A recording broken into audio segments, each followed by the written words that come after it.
Bonjour. L'objectif de cette vidéo est d'étudier et représenter graphiquement une fonction comme le montre le titre. Étude et représentation graphique.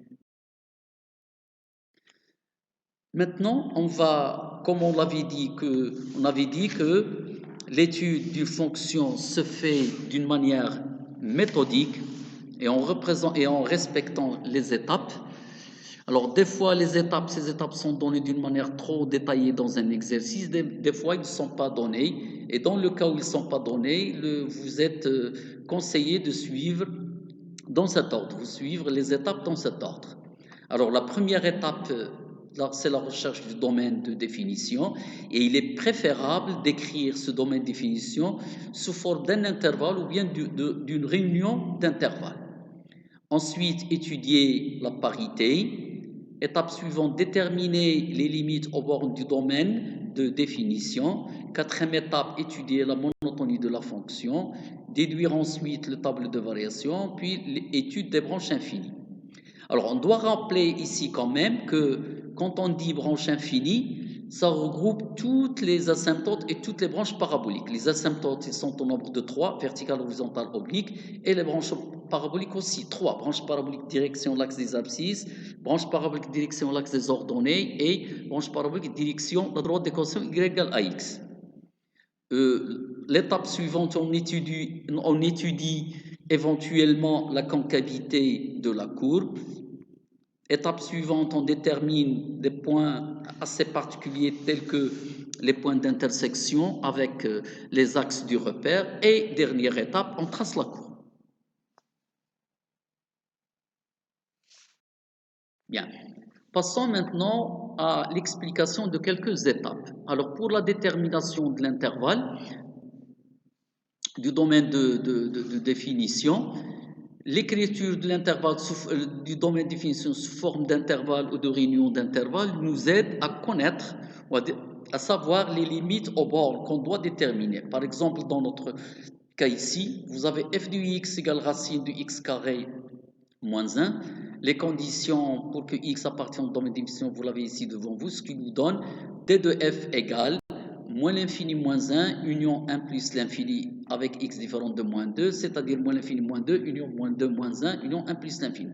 Vous remarquez ici qu'on a 3 intervalles. Chaque intervalle a 2 bornes, donc 2 limites à calculer, ce qui nous donne 6 limites. On a écrit ici. Limite constante vers moins l'infini, etc. L'étape concernant l'étude de la parité. Alors, quand on dit étude de la parité, c'est voir est-ce que la fonction est paire ou impaire. L'utilité de cette étape, c'est de nous permettre de réduire l'ensemble de définitions. Donner un exemple. Par exemple, f de x égale, on vérifie la parité, notre fonction est paire, et dans le cas où la fonction est paire, on se contente de l'étudier uniquement sur la partie positive du domaine de définition, bien sûr la partie négative, mais d'habitude on prend la partie positive, c'est-à-dire on prend le domaine d'étude qu'on note souvent DE, est égal à DF inter R+.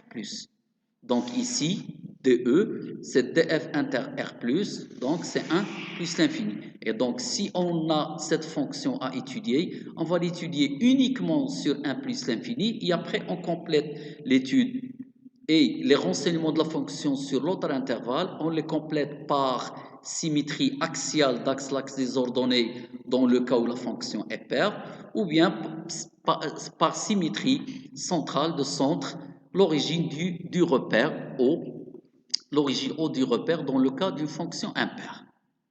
Alors, pour les limites aux bornes, ce sont les limites de la fonction quand x tend vers l'une des bornes de chaque intervalle du domaine de définition. Si je reviens par exemple ici sur cet intervalle, j'aurai deux limites. La limite quand x tend vers 1 à droite, vous voyez l'intervalle se trouve à droite de 1, donc c'est la limite quand x tend vers 1 plus, et la limite quand x tend vers plus l'infini.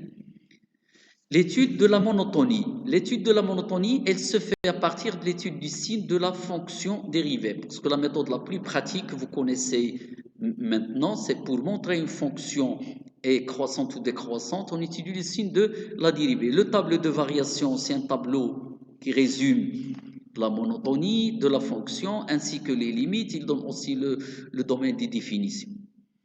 La sixième étape, on avait parlé de l'étude des branches infinies. Alors cette étude, elle se fait à partir des limites au bord du domaine de définition ou bien du domaine d'étude.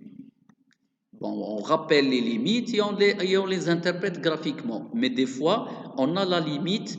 Par exemple, si on trouve limite de f de x constant vers plus l'infini égale plus l'infini, ce résultat, à lui seul, ne me permet pas de dire qu'est-ce qui se passe au niveau des branches infinies. Il faut que j'avance les calculs en calculant limite de f de x sur x, comme on l'avait vu, etc.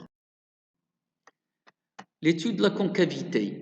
L'étude de la concavité, d'après la propriété pratique qu'on a déjà vue, elle se fait en étudiant le signe de la dérivée seconde.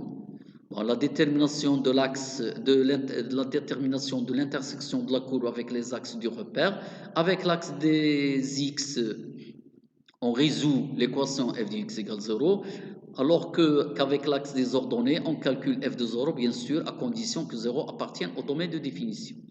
Alors, la représentation graphique se fait comme une synthèse graphique de tous les résultats trouvés, en respectant bien sûr les conseils qu'on avait donnés dans le traitement de l'activité de départ. Alors, on a quelques remarques quand même à donner. Généralement, les exercices sur la représentation graphique d'une fonction sont proposés avec des questions assez détaillées, comme l'activité qu'on avait donnée et l'exercice qui va venir après. Mais dans certains cas, dans ce cas, si l'exercice est détaillé, on se contente généralement de répondre aux questions qui sont posées. Mais sinon, si l'exercice contient par exemple une seule question, étudier et représenter graphiquement, à ce moment-là, on respecte les étapes en cherchant question par question. Dans certains exercices, les premières questions sont remplacées par une seule question. Étudier les variations de la fonction. Alors, étudier les variations de la fonction, ça regroupe un ensemble de questions, la domaine de définition, les limites au bord, la monotonie et enfin le dressage du tableau de